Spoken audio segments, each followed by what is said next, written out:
celebrating the world's most popular sport. This is Ultimate Soccer. And now your host, here's Soccer Steve.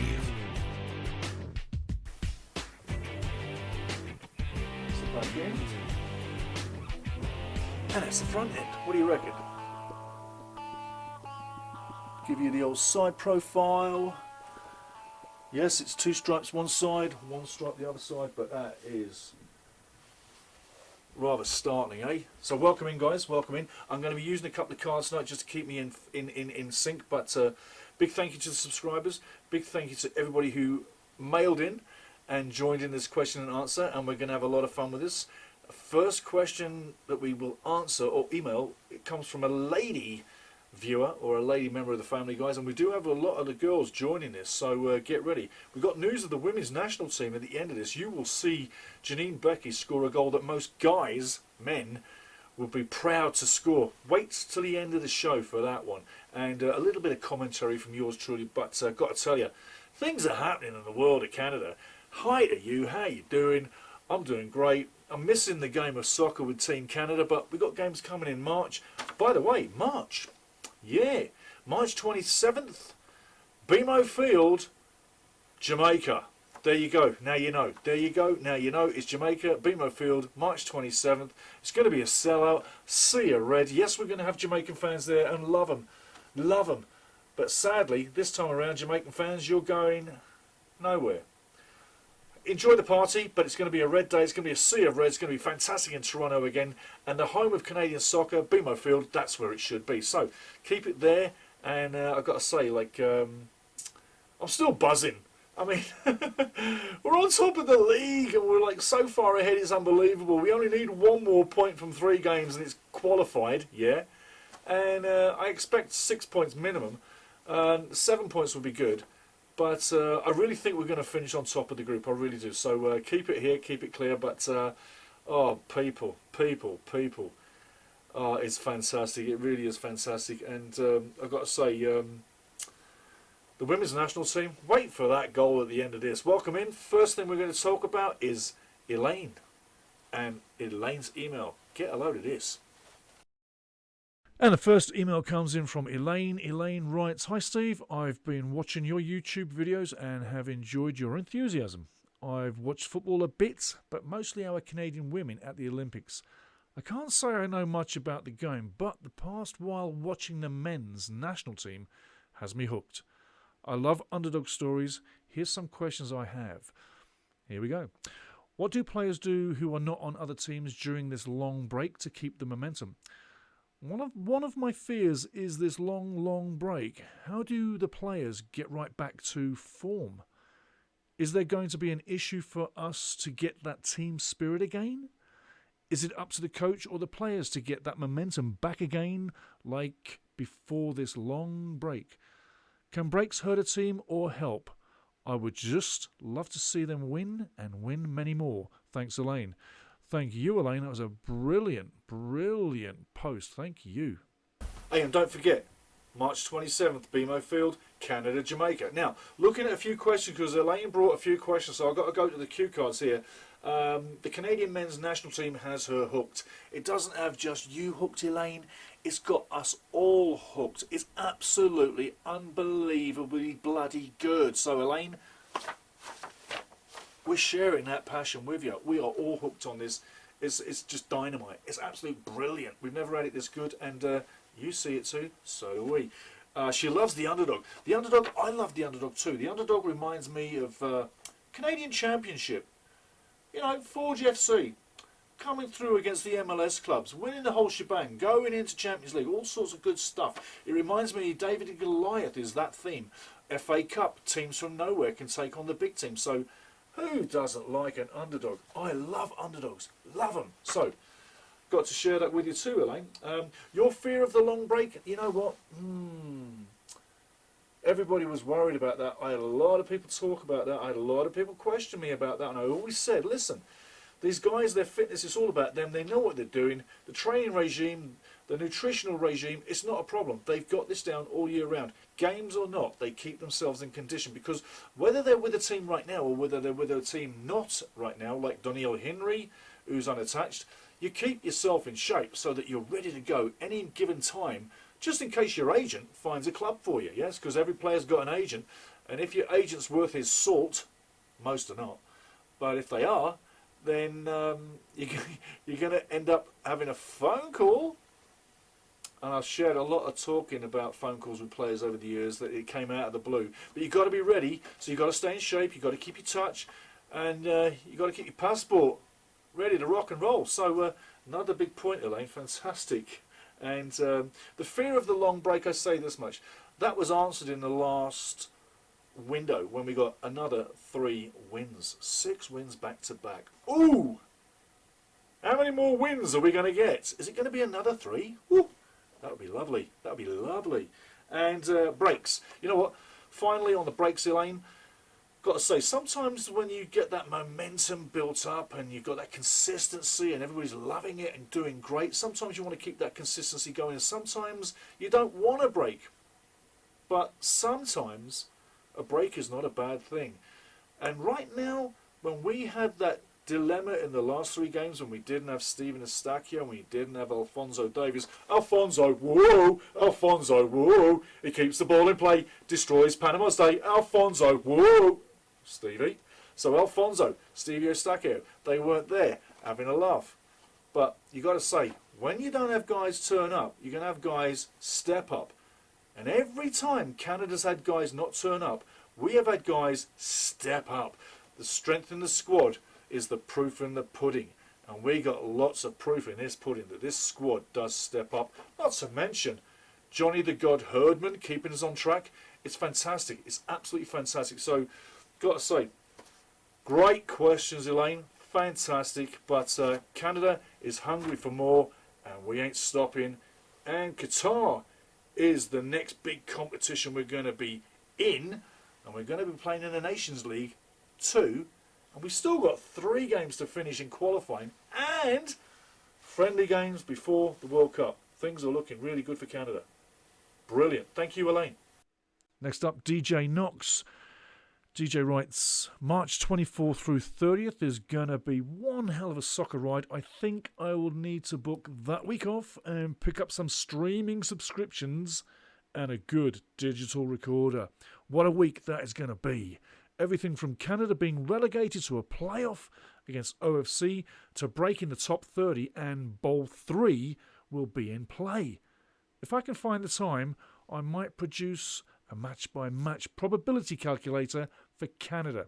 If I do, I promise it will be better than the New York Times 2016 Hillary Clinton meter. Laugh out loud. And I'm laughing with you. Great one, DJ. Next up, DJ Knox. What a great read. Go to the last video, guys, at the YouTube channel, ultimatesoccershow.com. Go down below, DJ Knox. Start reading some of the stats that he puts up. I tell you what, it's really, really bloody good. It really is. So DJ knows what he's doing. But I really would say to all you guys and girls out there, have a read of this, what he's putting up there, because it really is top drawer stuff. I mean, he's talking about how things could finally finish, the OFC, you know, if we blew it and we finished 4th. He's talking about the OFC spot. He's also talking about FIFA Top 30. And he's also talking about Bowl 3, Pot 3 at the World Cup. More about Pot 3 World Cup later. But, gotta say, people, if you're talking about wanting a good stats read, anytime DJ Knox puts up a write-up at the ultimatesoccershow.com YouTube channel, please read it, because it's a damn good read, and he puts a lot of time into this. I know, because when I read it, you can't write that in 2 seconds. You've got to have a brain. DJ, you got one. Thanks again, buddy. Great question, great point. And people, read DJ's posts. He's a poet, but he's a stats man, and he's the Ultimate Soccer Show stats man. Thank you, DJ. Knox. Trouty McTrout writes, another brilliant breakdown of Team Canada's worldwide success on the Ultimate Soccer Show. I love your passion for soccer, your love of Canada, and your love for freedom. I'm really happy to see all these Canadian players signing around the world with big clubs. The whole world is on notice that we've got a group of young players breaking through to the next level. You didn't even get to players like Daniil Henry. he's a free agent, which is pretty hard to believe. But he did get did he get a non-roster invite to training camp with Real Salt Lake? Trouty McTrout. Trouty McTrout. He's talking about Daniil Henry, and did he get a invitation to Real Salt Lake at a training camp? Yes, he did. Absolutely, yes, he did. January 20th, he went there, and we haven't heard anything. Now, here's the deal. The more time that goes through that we don't hear anything about Real Salt Lake and letting Daniil come in, then the chances are it's not going to happen. Remember, he's 28 right now. He's in the latter stages of the 20s. You don't normally get picked up by a club at that age, so it's unfortunate that it's taking this the way it is. I mean, he's unattached. Daniil Henry deserves to be attached at a club. If he's not attached at a club, I wouldn't know what the reason would be.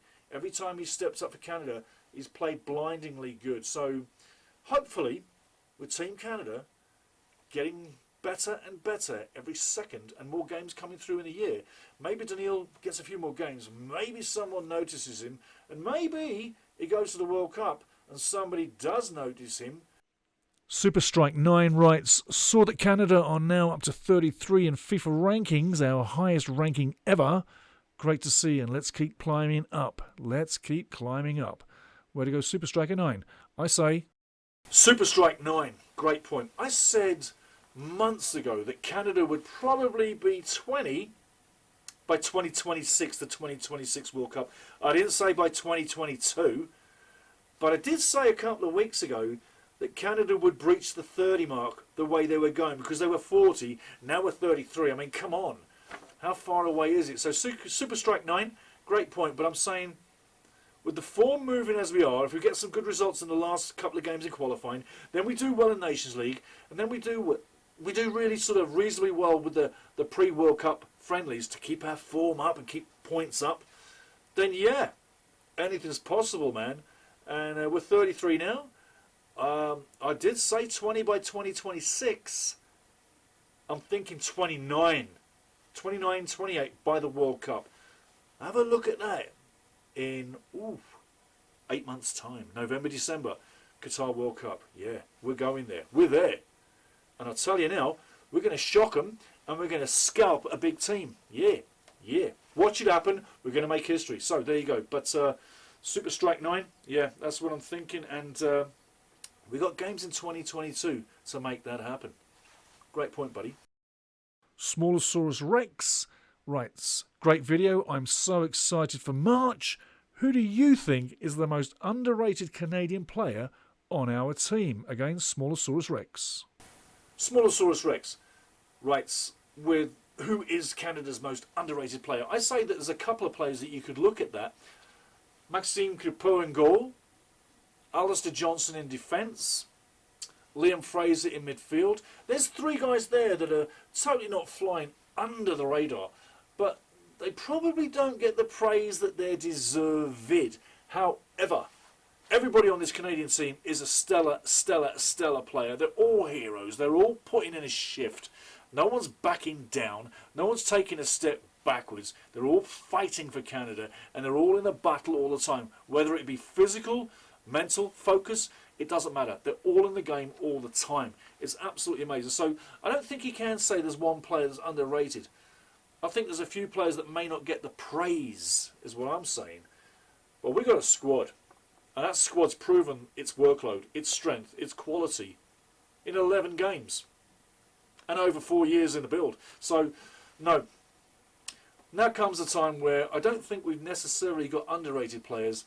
I think we've got a squad that's really getting it together, and it's getting rated. And by the World Cup, I'll tell you, don't be surprised if we pull off a shocker. If we get into the knockout round of the World Cup, get it out of our group, I would not be shocked.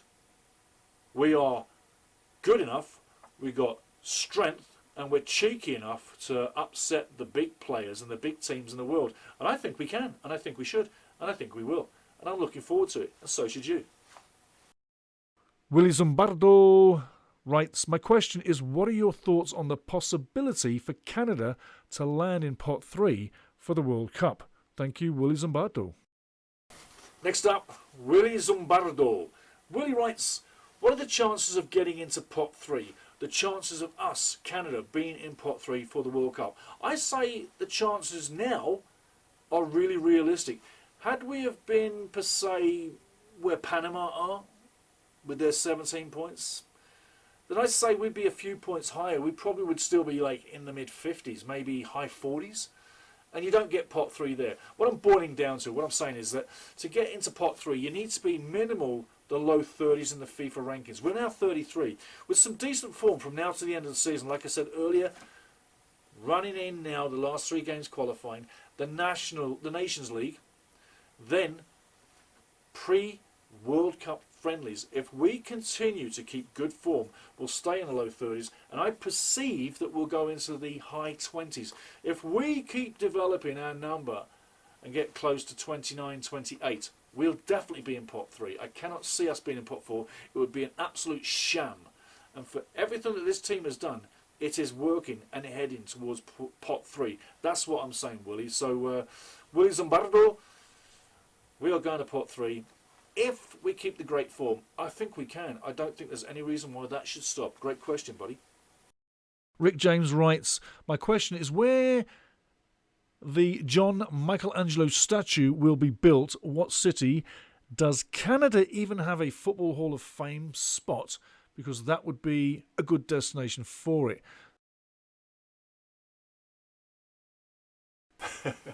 Next in, Rick James. Rick is one of the big poets on the Ultimate Soccer Show. Well done to you, Rick. Big up to you, my friend. Rick has a couple of questions, and you've seen what he's written and what you just heard. Rick's major 2 question is, where are we going to put the statue for Johnny Herdman? I'd say right out front of BMO Field. There's no better place. No better place. Put Johnny Herdman's statue in front of BMO Field. I'd say maybe 2026, somewhere there. Yeah, 2026.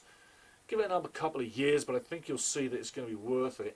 And the other answer to the question that you phrased, Rick, is, and big up to your questions, Rick. You really do bring it, son. You really do. Second question is the Soccer Hall of Fame, Canada Soccer Hall of Fame. Do we have one? Indeed we do. Indeed we do. It's at the World Exchange Plaza in Ottawa. If you stand outside that building, you would have no clue that Canada Soccer's Hall of Fame was anywhere near that building. It's a gorgeous building. It's a high-rise. It doesn't look anything soccer, but it's inside the World Exchange Plaza, Ottawa. Check that out. If you try to find the address, you'd have a hell of a time trying to find it. Just click in on your GPS, World Exchange Plaza, Ottawa, and you'll find Canada Soccer's Hall of Fame. Thanks, Rick. That's brilliant. Asif Nakhvi writes, hi, Steve. I love your passion and the show. Keep doing it. My question is, please explain the goal-scoring leaders for Canada and a little information too, please. And thank you. Next up, Asif Nakhvi, goal scorers and info. Check the picture. You'll see all the big numbers. Kyle Larin is our man of the day with 23.